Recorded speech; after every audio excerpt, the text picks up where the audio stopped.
ትግራይ ዛሬም በሁለት ትውልዶችና በሁለት አስተሳሰቦች መካከል በሚመላለስ የፖለቲካ ማዕበል ውስጥ ትገኛለች። ካለፈው አስከፊ ጦርነት ማግስት የቆሰለው ልቧን በሰላም ስምምነቱ ለማከም ስትሞክር ድንገት የውስጥ አመራሮች የስልጣን ትንቅንቅና የግል ጥቅም ሽሚያ ሌላ የስጋት ደመና ደቅኖባታል።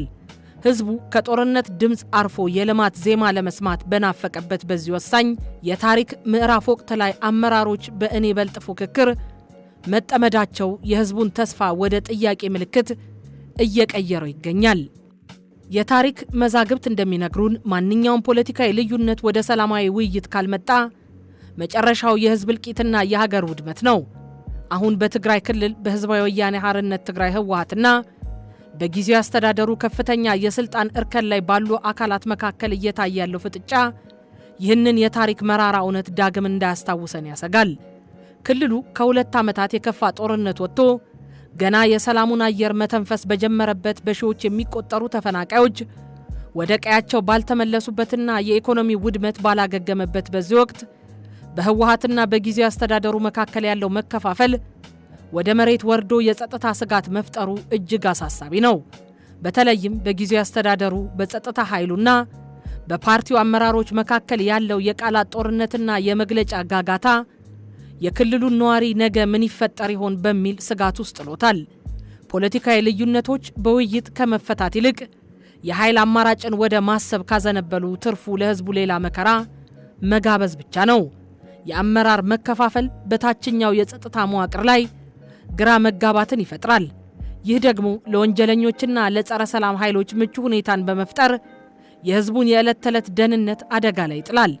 ትግራይ በአሁኑ ወቅት ሰፊ የሰብአዊ እርዳታና የመሰረተ ልማት ግንባታ ያስፈልጋታል። የፖለቲካ አለመረጋጋት ባለበት ሁኔታ ግን ዓለም አቀፍ ለጋሾችም ሆኑ ባለሀብቶች እጃቸውን እንዲሰበስቡ ያደርጋል። ይህም የክልሉን ማገገም ያዘገያል። ሺዎች አሁንም በድንኳን ውስጥ ሆነው ወደ ቀያቸው የሚመለሱበትን ቀን እየጠበቁ ነው። የአመራሩ ትኩረት በስልጣን ሽኩቻ ላይ ሲሆን የእነዚህ ምስኪን ዜጎች ጉዳይ ቅድሚያ የሚሰጠው አጀንዳ መሆኑ ይቀየራል። ገና ከጦርነት ድንጋጤ ያልወጣው ህዝብ ዳግም የጦርነት ነጋሪት ሲጎሰም መስማቱ ከፍተኛ ተስፋ መቁረጥና ስነ ልቦናዊ ስብራትን ያስከትላል። አሁን በስልጣን ሰገነት ላይ ያላችሁ ወገኖች ልታውቁት የሚገባ አንድ ሀቅ አለ። ፖለቲካ ለህዝብ እንጂ ህዝብ ለፖለቲካ አልተፈጠረም። ማንኛውም የስልጣን ፍላጎት ከህዝብ ሰላምና ህልውና በላይ ሊሆን አይችልም። የትግራይ ህዝብ ከዚህ በላይ የሚከፍለው መስዋዕትነት የሚሸከመው መከራ የለም። ልዩነቶችን በሰላማዊ ውይይት በመፍታት ለህዝቡ የገባችሁትን የሰላም ቃል ኪዳን እንድታከብሩና የክልሉን ሰላም እንድታስቀድሙ ጥሪ እናቀርባለን። በሀገራችን ፖለቲካ ውስጥ ልዩነትን በጠመንጃ መፍታት እንደ ባህል እየተወሰደ መምጣቱ ትልቁ ስህተት ነው። ኃይል ለአጭር ጊዜ የበላይነትን ሊያመጣ ይችላል እንጂ ዘላቂ ሰላምን በፍጹም አይፈጥርም። ነፍጥ የፖለቲካ ጥበብ ማነስ ውጤት ነው። በጠረጴዛ ዙሪያ መሸነፍን እንደ ውርደት የሚቆጠር አስተሳሰብ ህዝብን ለጥይት ሲዳርግ፣ ታሪክ ግን በውይይት ማሸነፍን የሰለጠነ ማህበረሰብ መገለጫ እንደሆነ ይነግረናል። ለትግራይ ህዝብ የሚበጀው እኔ ነኝ የማውቀው የሚለው የአምባገነንነት መንፈስ ለውዝግቡ ዋነኛ መንስኤ ነው። የህዝብን ፍላጎት ከጠመንጃ አፈሙዝ በላይ ማድመጥ ያስፈልጋል። ህዝቡ የሚፈልገው ሰርቶ መብላትን፣ ልጆቹን ማሳደግና ሰላማዊ እንቅልፍን እንጂ የአመራሮችን የስልጣን ኮታ አይደለም። ህዝብን የወከለ ሳይሆን የህዝብን የሰማ ያሸንፋል የሚለውን መስመር መጨመር ተገቢ ነው። ልዩነቶች ሲፈጠሩ ወደ ኃይል እንዳያመሩ የሚያደርጉ የሽምግልና የህግና የነጻ ሚዲያ ተቋማት አለመኖራቸው ትልቅ ክፍተት ነው። በትግራይ ክልልም ሆነ በሀገር አቀፍ ደረጃ ግለሰቦች ወይም ቡድኖች ከህግ በላይ ሆነው ሲገኙ ዋጋ የሚከፍለው ተራው ዜጋ ነው። ስልጣንን በኃይል ሳይሆን በህግና በስርዓት የማሸጋገር ባህል መጎልበት እንዳለበት ማሳሰብ ይገባል። ዛሬም ድረስ በፖለቲካ ልዩነት ወቅት ለምን ወደ ነፍጥና ወደ ኃይል የበላይነት ይሮጣል የሚለው ጥያቄ የብዙዎች ሮሮ ሆኗል። ኃይል ለአሸናፊውም ለተሸናፊውም ትርፉ ሐዘንና ጸጸት ብቻ መሆኑን ካለፉት 2 ዓመታት ጦርነት በላይ ምን ምስክር ያስፈልጋል? ለትግራይ ህዝብ የሚበጀውን እኔ ነኝ የማውቀው የሚለው የአመራሮች ንትርክ የህዝቡን እውነተኛ ድምፅ እንዳያፍነው ያሰጋል። የህዝብ ፍላጎት በሰላም የመኖር መብት እንጂ በየጊዜው በሚፈጠር የአመራሮች መከፋፈል ውስጥ እንደ መሳሪያ መገልገያ መሆን አይደለም። እውነተኛ አገልጋይነት ህዝብን ለጥይት መጋበዝ ሳይሆን ለህዝብ ሰላም ሲባል የራስን የስልጣን ፍላጎት መስዋዕት ማድረግ ነው ሲል አሃዱ አቋሙን ይገልጻል።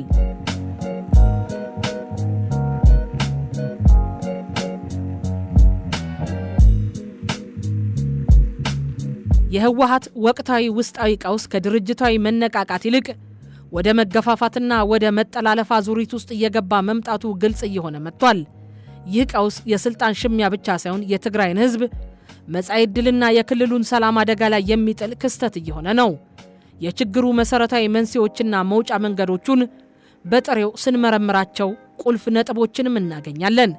የቀውሱ ዋነኛ መገለጫ በአንጋፋ መሪዎችና በአዲሱ አመራር መካከል ያለው የኔ በልጥ ፉክክር ነው። ይህ በፓርቲው የፖለቲካ መስመርና መዋቅር ላይ የበላይነትን የመያዝ ፍላጎት ድርጅቱን ለሁለት ጎራዎች ከፍሎታል። እያንዳንዱ አንጃ የራሱን ታማኝ ደጋፊዎች በቁልፍ ቦታዎች ላይ ለማስቀመጥ የሚያደርገው ጥረት የፓርቲውን ተቋማዊ አንድነት አዳክሞ ለከፋ ክፍፍል ዳርጎታል። በፕሪቶሪያው የሰላም ስምምነት አፈጻጸምና ከፌዴራል መንግስት ጋር ሊኖር ስለሚገባው ግንኙነት የጎላ ልዩነትም ይታያል። አንዱ ወገን በዲፕሎማሲያዊ መንገድና በድርድር የክልሉን ጥቅም ማስከበር ይሻል የሚል ምክንያታዊ አካሄድን ይመርጣል። ሌላኛው ወገን ይህንን አካሄድ እንደ ሽንፈትና ክብርን አሳልፎ መስጠት በመቁጠር ጠንከር ያለ አቋም ያሳያል። ይህ የስትራቴጂ ልዩነት የጋራ ግብ ላይ ከመድረስ ይልቅ የውስጥ መጠላለፍን ፈጥሯል። ከጦርነቱ በኋላ በደቀቀው የክልሉ ኢኮኖሚ ውስጥ ያሉትን ውስን ሀብቶችና የንግድ ተቋማት የመቆጣጠር ፍላጎት የቀውሱ አንዱ ገጽታ ሆኗል።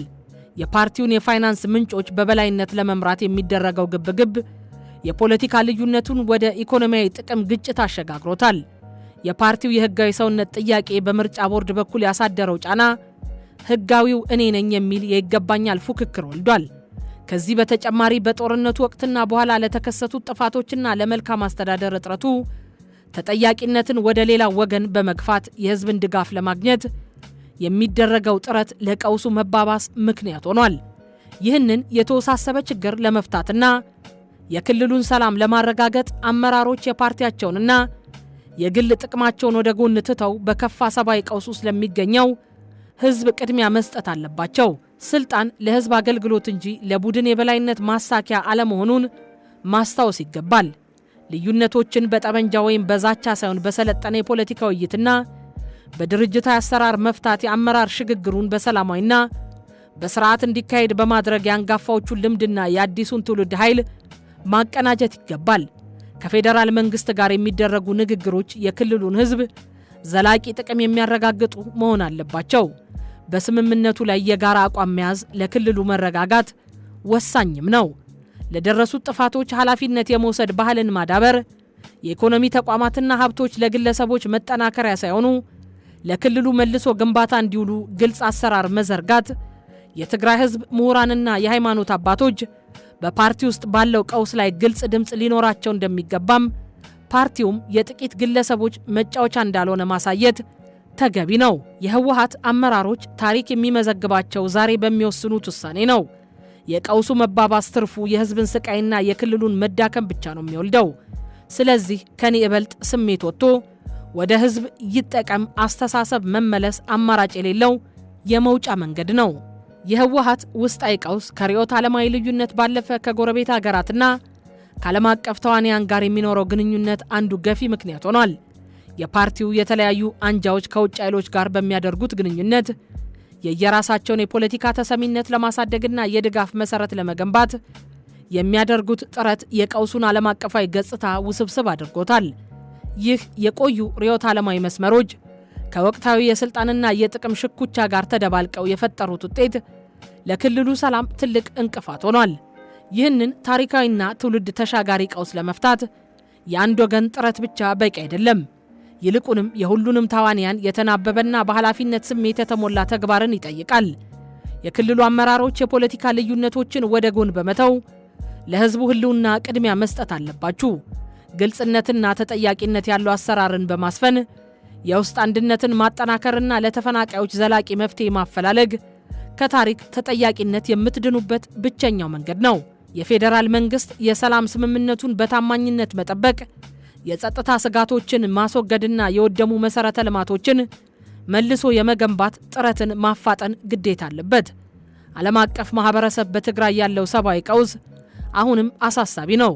እርዳታው ካለማቋረጥ እንዲቀጥልና ከእርዳታ ባለፈ ክልሉ ራሱን እንዲችል የሚያስችሉ የልማት ስራዎች ላይ ትኩረት ማድረግ ይገባዋል። የሃይማኖት አባቶችና የሀገር ሽማግሌዎች የህዝባችሁን የቆየ የማህበራዊ ትስስር እሴት በመጠቀም ይቅርታና እርቅ እንዲሰፍን፣ የተከፋፈሉ ልቦች እንዲጠገኑ የህሊና ዳኝነት የመስጠት ትልቅ ኃላፊነት ተጥሎባቸዋል።